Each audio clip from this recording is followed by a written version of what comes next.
Bem-vindo à lição 5, Aplicações textuais. Nesta lição, será mostrada uma revisão sobre como utilizar os argumentos de linha de comando. Além disso, serão mostradas mais informações sobre como utilizar fluxos de dados para obter entrada do usuário durante a execução de sua aplicação para manipular arquivos.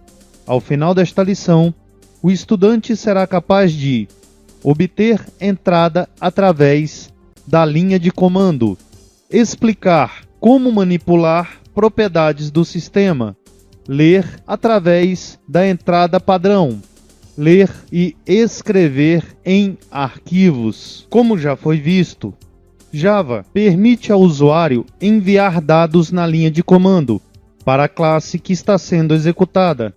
Por exemplo, passar os argumentos para uma classe nomeada como Calculate, pode-se digitar a seguinte linha de comando: Java Calculate 1, 2. Neste exemplo, o valor 1 é armazenado na posição 0 do argumento args, enquanto que o valor 2 é armazenado na posição 1.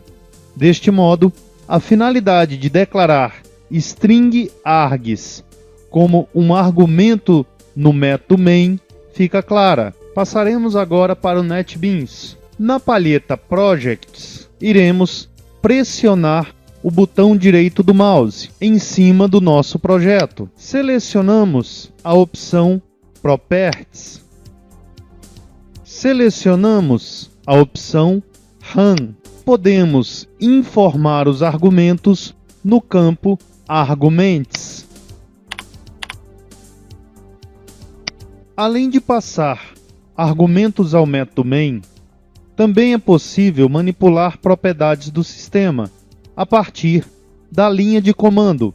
Propriedades de sistema são semelhantes às variáveis de ambiente, porém não são dependentes de plataforma.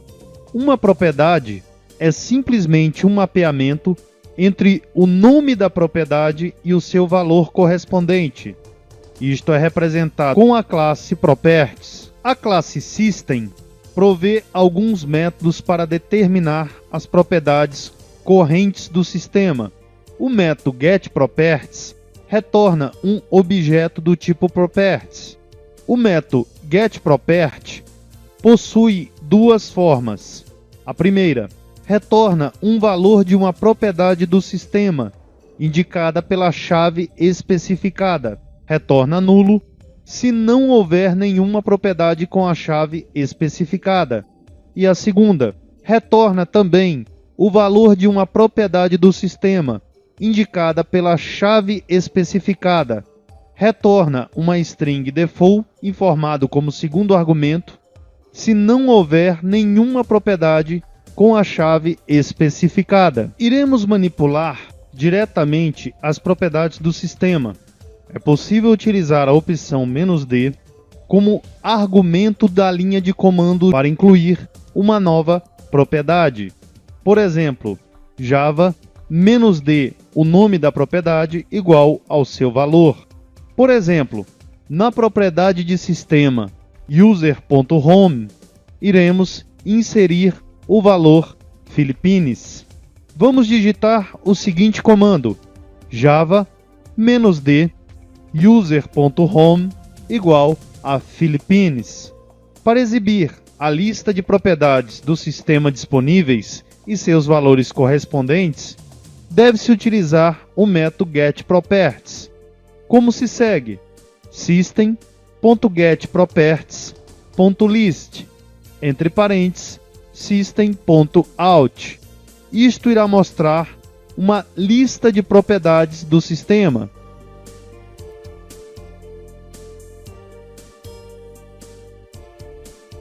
Iremos manipular diretamente as propriedades do sistema.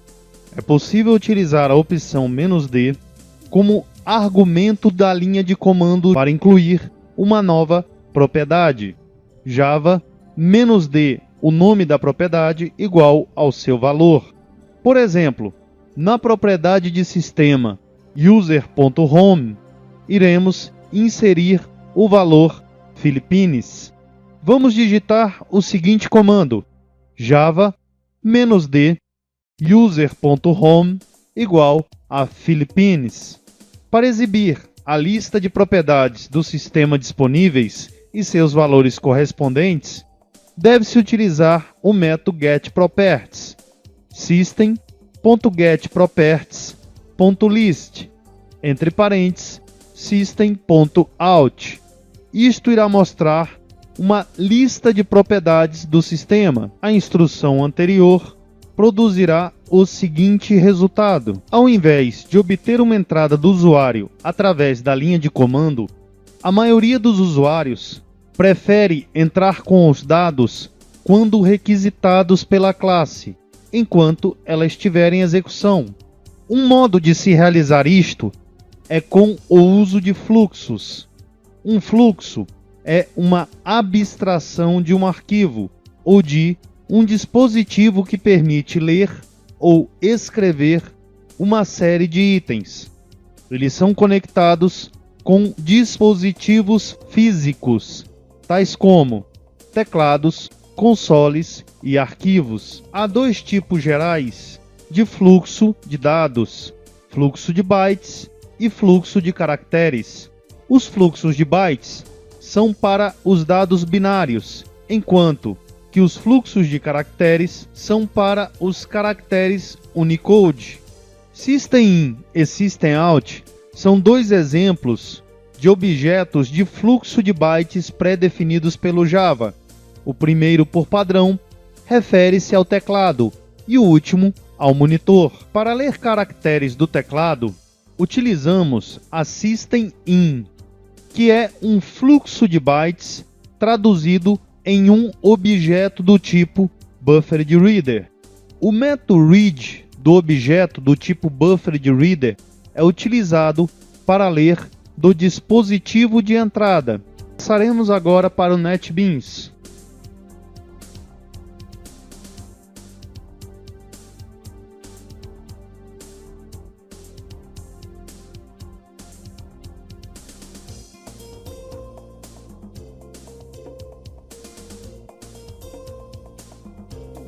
Iremos informar uma entrada e teremos o seguinte resultado: para ler uma linha inteira em vez de um caractere de cada vez, é possível utilizar o método readLine. Agora para o NetBeans. Neste exemplo, o método readLine. Executamos a classe e informamos uma entrada de dados e obteremos a seguinte resposta. Alguns lembretes são importantes ao se utilizar fluxos.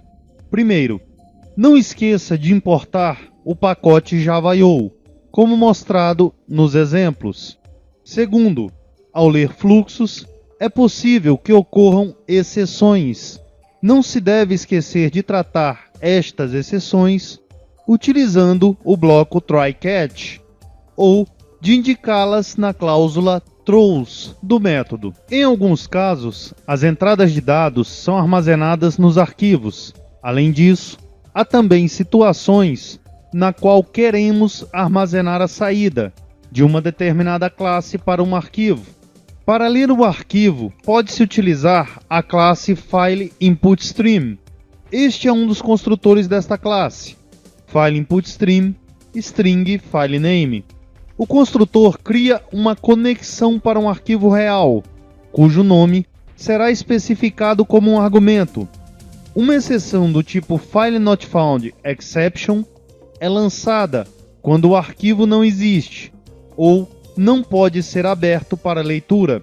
Após ter criado o fluxo de entrada, é possível utilizá-lo para ler um arquivo associado através do método read, que retorna um valor do tipo inteiro, e o valor -1 quando o fim do arquivo for encontrado. Agora para o NetBeans. Neste exemplo, iremos passar o nome do arquivo como um argumento e, através deste nome, iremos verificar a existência ou não do arquivo. Caso o arquivo exista, iremos lê-lo. Executamos a classe. Em seguida, informamos o nome do arquivo. E caso o arquivo exista, ele será lido. Então, esta é uma possível saída da nossa classe. Isto irá depender do conteúdo do arquivo. Para escrever em um arquivo, é possível utilizar a classe FileOutputStream. Este é um dos construtores da classe. FileOutputStream, string, filename.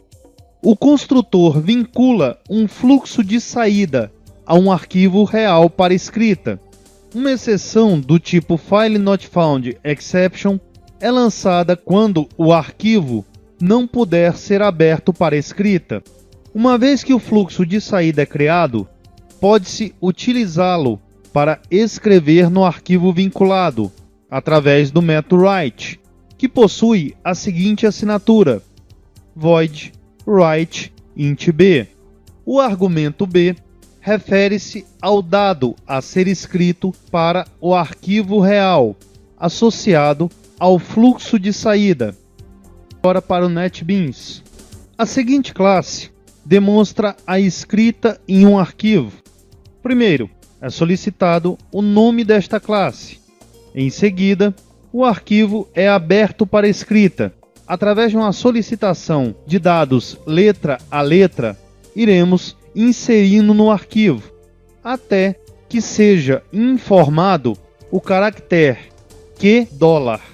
Executamos esta classe. Primeiramente, iremos informar o nome do arquivo.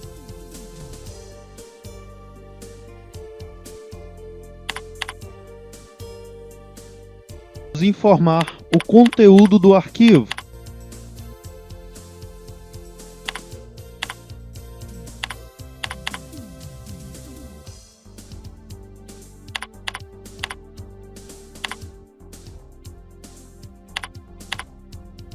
Finalizamos o conteúdo com $. O arquivo será gravado.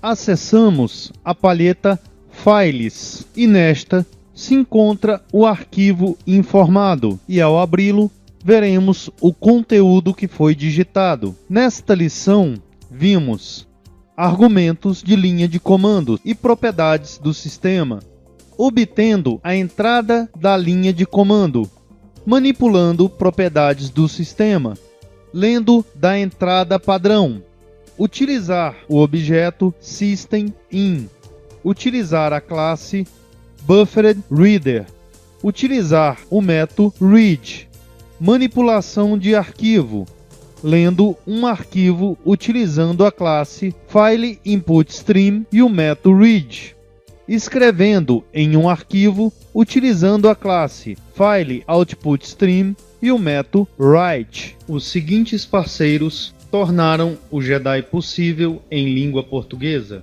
Instituto CTS, Sun Microsystems, Java Research and Development Center da Universidade das Filipinas, DFJUG, Banco do Brasil, Politec, Borland, Instituto Gaudium e CNBB.